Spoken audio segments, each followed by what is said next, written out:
Dia Kiai Mahya dari Jeddah, Saudi Arabia. Yang berbahagia pemangku hajat manakib Ibu Haja Ardiani, semoga beliau beserta keluarga selalu mendapatkan kejembaran rahmani dari Allah Subhanahu wa taala karena kecintaan beliau kepada Syekh Mursyid dengan mengistiqomahkan sebagai pemangku manakib. Ikhwan akhwat di seluruh penjuru dunia yang sedang mengikuti acara manakib online internasional pada malam hari ini yang saya cintai, yang saya banggakan.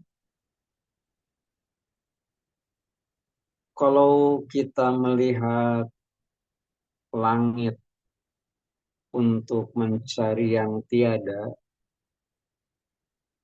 itu jangan lupa untuk melihat bumi, untuk mensyukuri yang ada. Kalimat ini adalah kalimat yang sederhana. Dalam artian setiap hari kita memanjatkan doa kepada Allah Subhanahu wa taala. Doa yang kita sampaikan sangat beragam. Namun apabila dikerucutkan,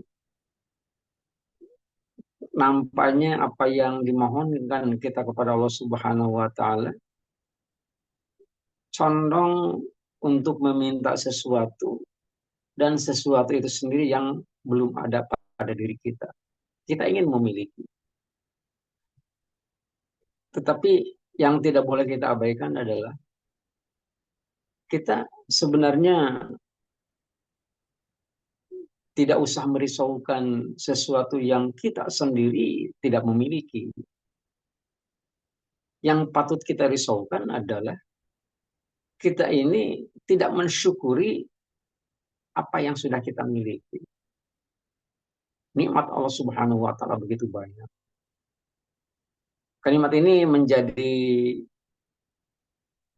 menjadi penjelasan dari salah satu firman Allah Subhanahu wa taala yang tercantum di dalam Al-Qur'an surat Ibrahim ayat yang ke-7. Wa iz ta'azzana rabbukum la in syakartum la azidannakum wa la in kafartum inna azabi lasyadid.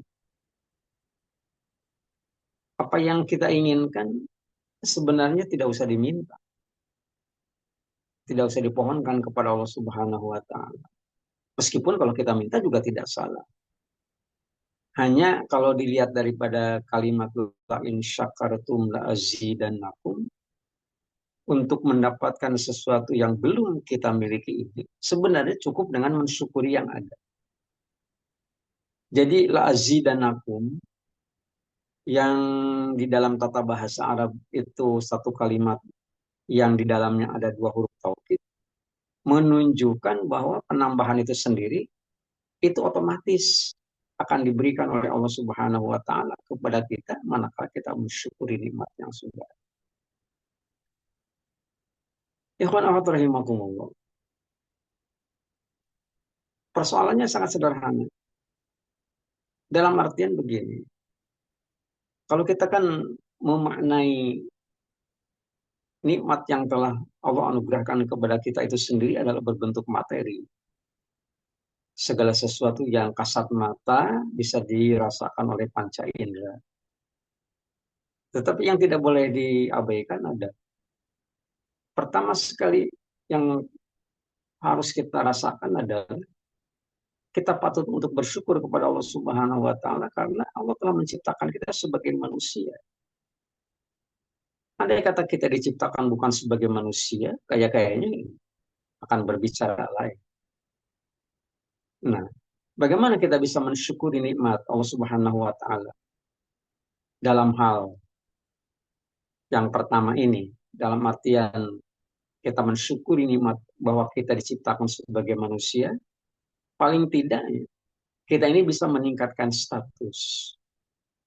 Di dalam Al-Quran kan ada 5 kata, ada 5 istilah yang menggambarkan manusia. Kelimanya itu dipakai di dalam ayat Al-Quran.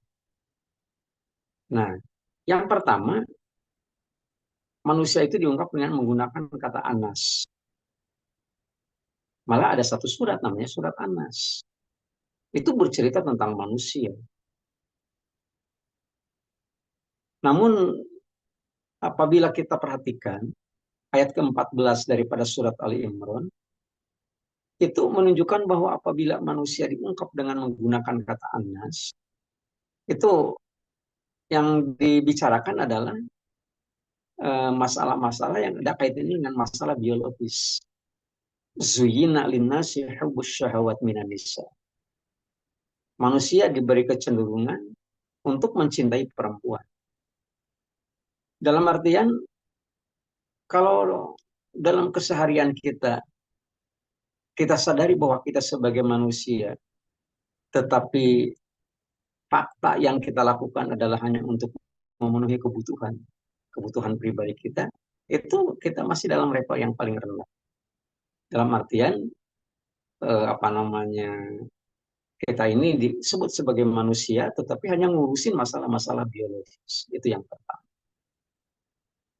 Yang kedua, manusia diungkap dengan menggunakan kata al-insan. Di dalam Al-Quran banyak ayat bercerita tentang itu. Laqad khalaqnal insan fi ahsani taqwim.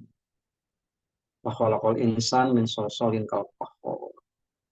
Wa khalaqal insan min shalshalin min hama'im masnun. Banyak yang demikian. Malah ada satu surat namanya surat Al-Insan, 30 ayat.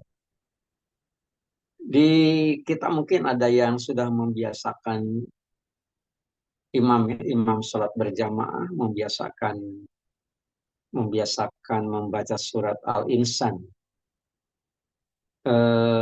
Tidak salah, karena Rasul juga memberi contoh bahwa apabila kita melaksanakan sholat subuh pada hari Jumat, maka surat Al-Insan itu dibaca pada rakaat yang kedua setelah membaca surat Al-Fatihah. Rakaat yang pertama setelah membaca surat Al-Fatihah adalah Alif Lam Mim Tanzil, juga 30 ayat. Karena di dalam surat Alif Lam Mim Tanzil ini pada ayat yang ke-15 itu kan ada ayat yang kita harus melakukan sujud tilawah. Tapi rakaat yang kedua itu yang dibaca adalah Al-Insan. Hal ata 'alal insani hinum minad dahri lam yakun syai'an mazkura dan seterusnya. Ini sebagai pengetahuan.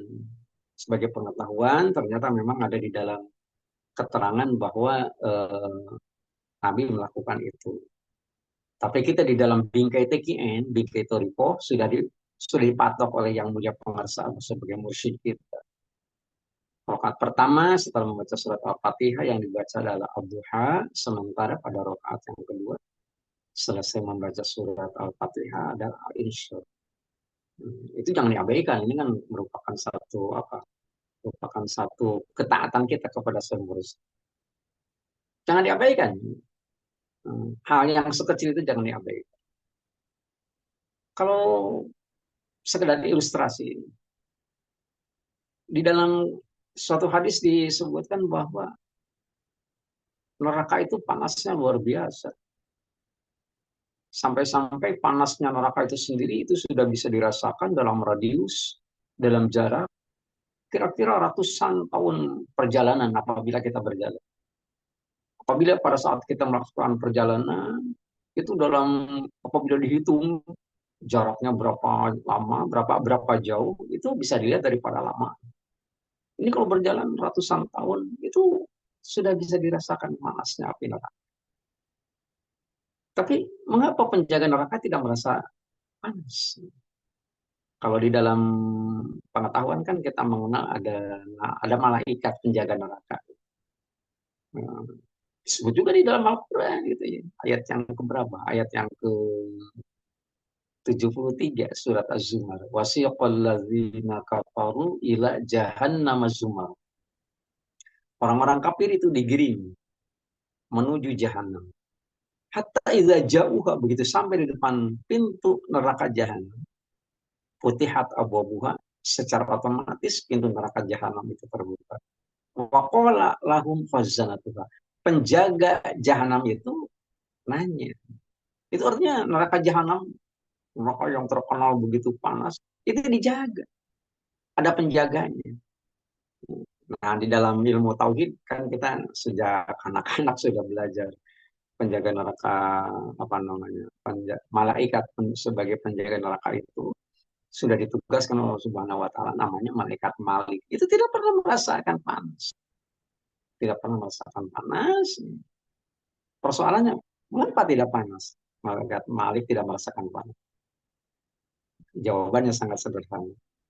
Karena melaksanakan perintah Allah Subhanahu wa taala. Jawabannya itu. Jadi apapun yang kita rasakan dalam kehidupan ini, selama kita seberat apapun yang kita lakukan, se apa namanya, sepanas apapun yang kita rasakan. Tetapi kalau kita melaksanakan itu atas dasar karena memang diperintahkan oleh Allah Subhanahu wa taala, maka tidak akan merasakan, tidak akan merasa capek, tidak akan merasa jenuh, macam-macam. Di dalam melaksanakan amalia, itu kan ada capeknya. Yang namanya mata itu kan harus tunduk kepada istirahatnya mata. Kita harus tidur. Kemudian dalam kegiatan-kegiatan rohan tubuh yang lain, kemudian kita apa namanya, kaki perlu istirahat, tangan perlu istirahat dan sebagainya. Tapi kan itu tidak akan kita rasakan capek, tidak akan merasakan letih dan sebagainya selama apa yang kita lakukan amalia itu adalah berbentuk perintah daripada Allah Subhanahu wa taala. Nah, jadi apabila ternyata memang dari status sebagai manusia hanya ngurusin masalah biologis ditingkatkan menjadi al-insan, gitu, yang mengurus masalah psikologis, masalah perasaan. Nah, jadi bukan hanya masalah biologis yang diurusin, tetapi juga masalah perasaan. Nah, kemudian yang ketiga adalah ada lagi yang namanya apa namanya, dalam Al-Quran itu disebut dengan sebutan Al-Bashar, ayat yang ke-110 dari surat Al-Kahfi. Jadi katakan bahwa Qul innama ana basyarun mislukum. Apa ya? Ini kitabnya kan kepada Nabi Muhammad. Allah mengatakan kepada Nabi Muhammad, ya Muhammad, apabila ada umatmu nanya, kamu ini siapa sebenarnya? Jawab, anak basyarun mislukum. Aku ini manusia seperti kalian juga. Hanya bedanya, yuha ilayya. Aku ini diberi wahyu oleh Allah Subhanahu wa taala. Ya tentu sedangkan kamu tidak, kira-kira semacam begitu. Jadi yang namanya nabi itu pasti menerima wahyu. Dan jangan lupa ya, yang menerima wahyu itu bukan hanya nabi. Binatang juga ada yang menerima wahyu. Lebah saja, tawon, lebah, nahal. Itu menerima wahyu dari Allah Subhanahu wa taala. Dalam surat An-Nahl, wa auha rabbuka ilan nahli anittakhidhi minal jibali buyutan wa minasyajar wa mimma ya'rishun. Tawon, lebah itu menerima wahyu dari Allah Subhanahu wa taala. Nah, tentu wahyunya tidak berbentuk kalam seperti bercakapnya Allah Subhanahu wa taala kepada nabi. Kalau di dalam ilmu pengetahuan, wahyu Allah Subhanahu wa taala yang diberikan kepada binatang itu bisa saja berbentuk insting. Gitu ya, pengetahuan. Materinya ada tiga. Wahyu Allah yang diberikan kepada tawon itu ada tiga materinya. Yang pertama adalah tentang apa? Tentang tempat tinggal, tempat tinggal. Wahai lebah, wa auha rabbuka ilan nahli anittakhidhi minal jibali buyut. Apabila kamu mau bertempat tinggal, maka kamu harus mencari tempat di atas gunung. Hmm. Untuk apa? Supaya nyaman. Habitatnya di situ yang paling nyaman. Tapi apabila ternyata kamu tidak betah, tidak suka untuk bertempat tinggal di tempat itu, wa minasyajar. Bisa milih alternatif yang kedua. Apa itu? Syajar. Pohon. pohon yang besar, pohon yang rindang. Cari yang tidak berbuah. Daunnya lebat tetapi tidak berbuah. Jangan di pohon rambutan. Sebab apabila bersarang di pohon rambutan, saat rambutan berbuah, pemilik pohon rambutan akan mengambil buahnya, sementara kamu akan terganggu. Habitat kamu akan terganggu. Makanya dikatakan sebagai syajar. Yang ketiga, apabila kamu juga tidak betah di situ, tidak betah di gunung, tidak betah di pohon yang rindang, wa mimma ya'rishu. Cari tempat yang disediakan khusus buat kamu, yang disediakan oleh manusia. Makanya di beberapa tempat, terutama di pondok-pondok pesantren yang berbasis pertanian, itu suka ada apa ya, peternakan lebah. Itu tidak apa-apa, di situ disediakan. Itu disebut di dalam Al-Quran. Jadi wahyu Allah Subhanahu wa taala kepada lebah yang pertama adalah terkait dengan masalah domisili. Yang kedua masalah makanan. Semua kulimin kulis samarot. Jangan sekedar makan. Cari makanan yang bergizi, makanan yang enak, makanan yang sangat membantu pertumbuhan fisik kita. Gitu ya. Makanya menjadi apa yang menjadi satu uh, penyemangat bagi kita gitu ya, bahwa yang namanya lebah itu sendiri meskipun ada di tempat sampah, mata lebah itu sendiri itu selalu mencari bunga. Berbeda dengan lalat. Kalau mata lalat meskipun ada di taman bunga, yang dia cari adalah kotoran. Gitu. Itu ya pelajaran yang namanya bersar. Dalam artian kita hidup kan nggak sendiri. Kita hidup bertetangga, kita hidup bermasyarakat. Tapi kalau kita sudah dididik memiliki hatinya hati lebah, matanya mata lebah, yang kita lihat adalah selalu kebaikan. Meskipun kita juga tahu umpamanya seseorang itu umpamanya mempunyai satu aib, yang gak usah diomongin masalah aib. Satu aib, menutup aib itu merupakan salah satu kewajiban bagi kita. Kun fisatri uyub kalau jadikan menutup aib terutama aib orang lain itu sendiri taubahnya seperti malam. Seterang apapun siang hari yang diterangi oleh matahari, pada saat matahari terbenam datang malam, itu semuanya ditutup, tidak akan terlihat sama sekali.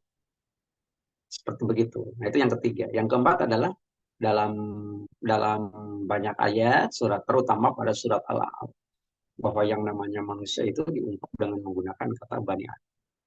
Ya Bani Adam, ya Bani Adam, ya Bani Adam. Gitu ya. Ya Bani Adam.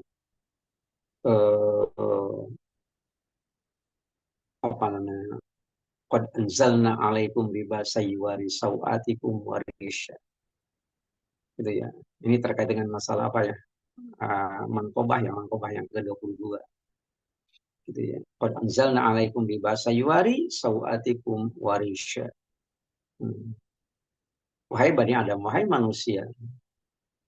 Bani Adam itu manusia. Telah aku turunkan kepadamu satu pakaian yang sangat indah. Malah warisan, ada salah satu pakaian yang bahan bakunya daripada bulu. Semacam wool. Semacam yang sangat halus ya tapi menghangatkan. Kira-kira semacam itu. Tapi jangan lupa, itu kan kesenangannya. Kesenangan Tuhan Syekh pada saat merayakan hari raya itu memakai pakaian yang serba ini, serba mewah.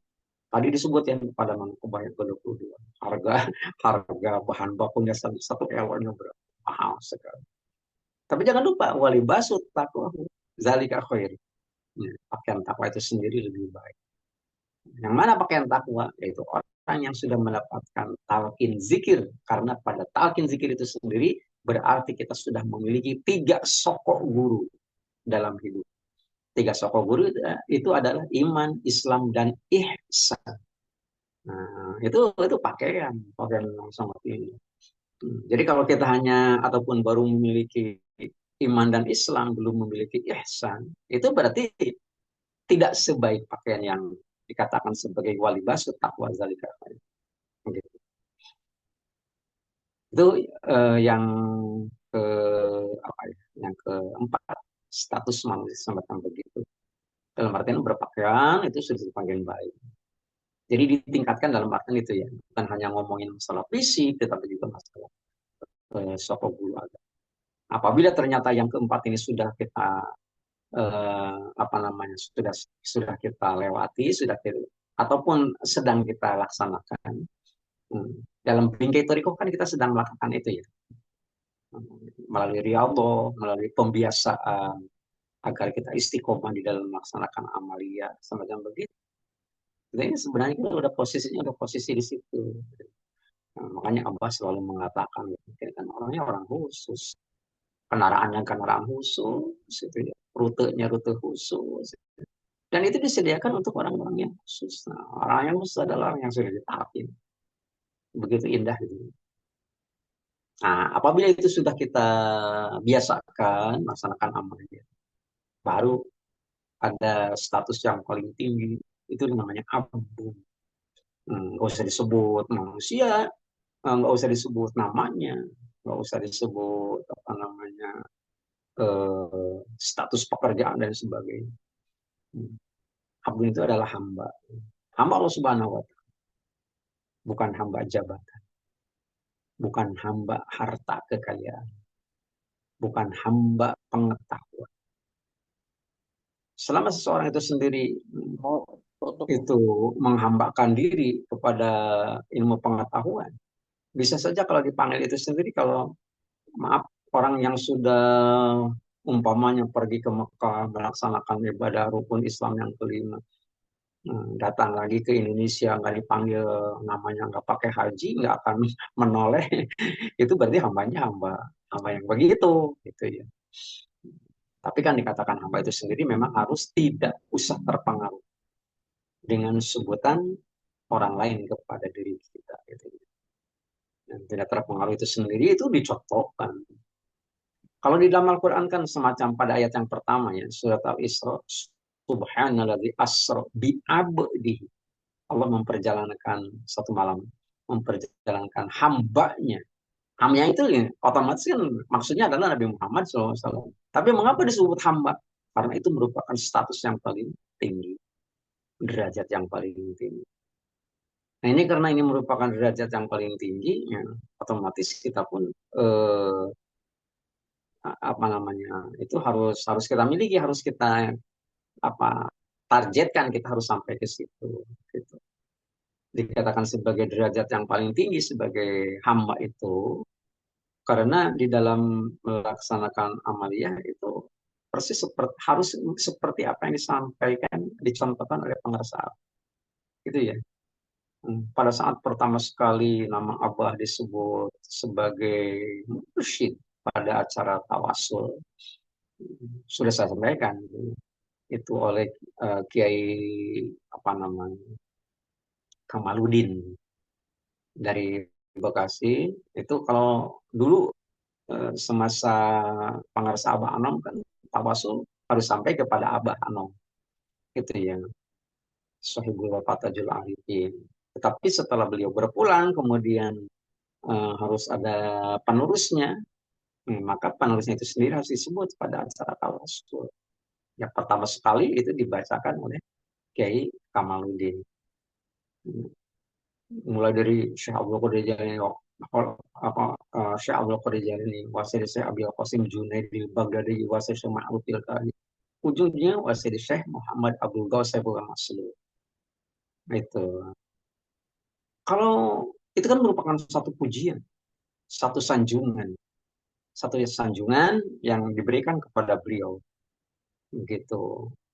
Bisa saja kalau kita disanjung orang itu sendiri ya kita ini akan apa yang naik nih, harga harga kita menurut kita akan naik. Tapi Abah sendiri kan yang mengatakan. Abah mengatakan sejak saya datang ke Suryalaya, tinggi badan saya tetap 165. Abah hanya mengatakan begitu. Orang banyak yang nggak ngerti apa hubungannya. Apa hubungannya? Namanya disebut dengan tinggi badan. Itu artinya Apabila Abbas sudah berani mengatakan, saya akan tetap 165, tidak akan naik, atau tidak akan nambah tinggi, tidak akan berkurang. Begitu. Artinya semua manusia sekolong langit memuji pengarsa Abal. Itu Abal nggak akan terpengaruh. Dalam artian ya nggak akan muncul rasa sombong, rasa bangga karena disebut orang, begitu. Ataupun tidak akan berkurang dalam artian semua manusia sekolah langit menghina beliau, itu beliau nggak akan rugi. Kalau sudah begitu itu hamba, gitu ya. Itu derajat yang tertinggi yang dimiliki oleh seorang manusia. Pangkatnya adalah hamba. Susah mencari orang yang begitu. Kalau sekarang kita bisa bercermin. Satu dari yang kita rasakan satu-satunya adalah yang mulia pengarsa Abbas sebagai mursyid. Itu dikatakan sebagai abdi. Gitu ya. Makanya tidak heran banyak orang apa namanya berkunjung sengaja sohbah kepada beliau. Hanya sekedar untuk paling tidak bisa memberikan apa ya ditularkan semangat-semangat dan sebagainya itu kepada kita semua. Nah, itu agar kita bisa meningkatkan posisi, saya ulangi, di dalam Al-Quran ada 5 yang patut kita syukuri gitu. Nah, yang kelima itu sendiri adalah oh, kita diciptakan sebagai manusia. Yang namanya manusia itu yang pertama disebut sebagai al-Nas, yang kedua al-Insan, yang ketiga al-Bashar, yang keempat apa namanya Bani Adam, sedangkan derajat yang paling tinggi adalah Abu. Nah, demikian meskipun tidak terlampau sistematis, mudah-mudahan bermanfaat bagi kita. Paling tidak kita bisa tahu apa yang harus kita lakukan dan apa yang harus tidak kita lakukan agar hari ini bisa lebih baik daripada kemarin. Mengamini doa paten yang mulia pengarsa Allah sebagai mursyid kita. Allah berkahi semuanya. Allah berkahi segalanya. Allah berkahi selamanya. Dengan karomah guru agung yang mulia pengarsa Allah. Sallallahu anhu wa qaddasa sirah. Al-Fatihah. A'udzu billahi minasyaitonir rajim. Bismillahirrahmanirrahim. Alhamdulillahi rabbil alamin arrahmanir rahim maliki yaumiddin. Iyyaka na'budu wa iyyaka nasta'in ihdinas siratal mustaqim. Siratal ladzina an'amta 'alaihim ghairil maghdubi 'alaihim waladdallin.